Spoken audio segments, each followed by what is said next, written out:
Live from Los Angeles, welcome back to Good Morning LaLa. I'm so excited to welcome electric pop duo Fabriq. We are premiering the second video, right? Serotonin here on the show. Yes.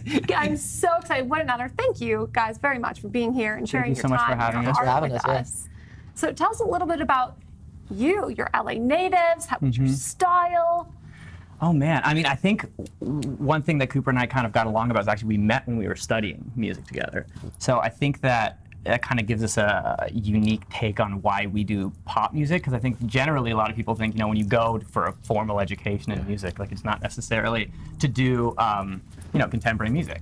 And so that's kind of like a new wave that we're really appreciative of, and we love the fact that we kind of get to merge that kind of, I don't know if you'd call it like just the education of music, but super cool. Did you guys always know that you were going to be in music, and when did you discover that you were going to be in music and that you were committed to it? So I think that Cooper kind of has a different way.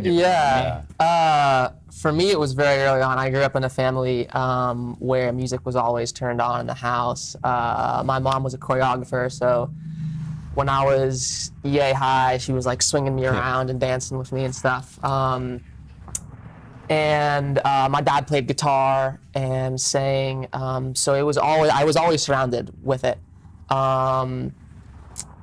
So yeah, for me it was really early on. I know that you have a different story. For me it was actually kind of weird because I was like competitively playing baseball in high school. I like really wanted to it was like the one sport. My parents are from Puerto Rico. They're like, that's what you're gonna do. Yeah, like, Puerto Rico, baseball. Yeah, you're a baseball player. So I was like, okay. And now you can see me now. I have like a long earring and a pink thing on. So it's like if you were to have seen me in high school, it'd be totally different story. But yeah, I mean, I think later on, I actually think the funny story is that I played now on that high school team with 3 guys who are pros. And I think that very early on I learned that I couldn't do that.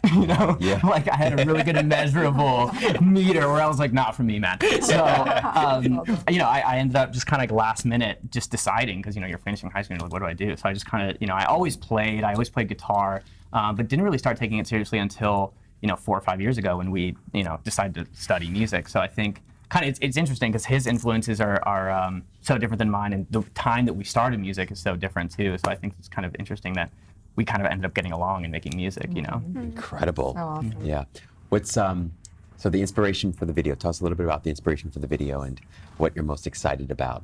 Yeah, you want to take that? Yeah, I mean, the inspiration for the video came from, like we said, we both grew up in Los Angeles and in a city that is so centered around the entertainment community and stuff.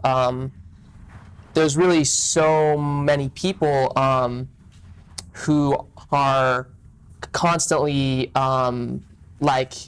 checking their phones and sort of hooked on these little things that kind of give them little hits of something called serotonin. And serotonin is actually like the happy chemical, so it's released in your brain when you feel a certain jolt of something good, right?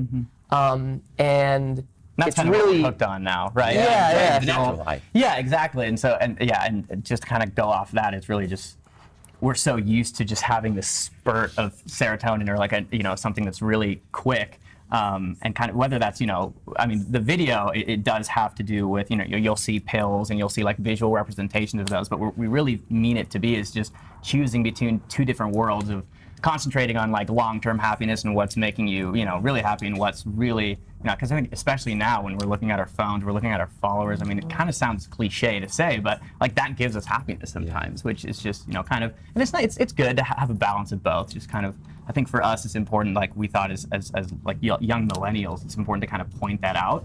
Because I think that sometimes we think it's crazy, and then we're around people our age who don't seem to care. Right. Yeah. Like, what are you talking about? Yeah, it's fine. Dude, yeah. It's like there's a divide among the younger generations where people are clearly online world and people that are saying, okay, let's just like go away from that. And so there is a little bit of a divide around different cultures with that, right? That's true. Yeah, and we actually, I mean, when you do music, or entertainment or anything, you meet people of all walks of life, and we have people who are very concentrated on their phones, and we have friends who have literally moved in campers to Oregon and just kind of make music in the woods, So which is kind of crazy because within this climate, people really are making hard decisions on what they want to do. So I think it's interesting that people our age aren't seeming to find that balance. It's like one way or another. You know? Well, thank you for making the hard decision to premiere Serotonin here on Good Morning La La Land. We have the world premiere of Serotonin. Let's take a look.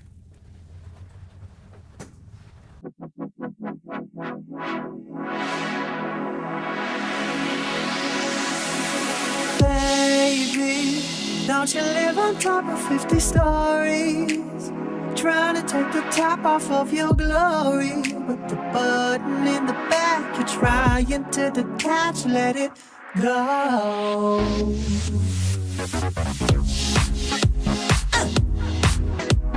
But you don't wanna put your fortune down to fix the crack on your golden crown. Oh, slow your soul for me, baby. 'Cause you're dangerously close to serotonin overdose, and you're breaking the smile that you usually do when you're about to behave like any child was chosen to betray. But you're not the same most of your love, serotonin overdosing. What's that motion you have chosen? Serotonin overdose. Baby, don't you wanna see it the way I see? Breaking all the pillars of your boundaries. Try it, may subtract the button on your back and let it go. You wanna put your fortune down to fix the crack on your golden crown, or slow your soul for me, baby. 'Cause you're dangerously close to serotonin overdosing, and you're breaking the smile that you usually do when you're about to behave like any child was chosen to betray. But you're not the same most of your love, serotonin overdosing. What's that motion you have chosen? Serotonin overdosing. What you wanna call your name when the doctor don't control your game? Never thought you'd feel the same, but you're running with a beautiful disco cane. What you wanna call your name when the doctor don't control your game? Brush your shoulder, kiss the floor.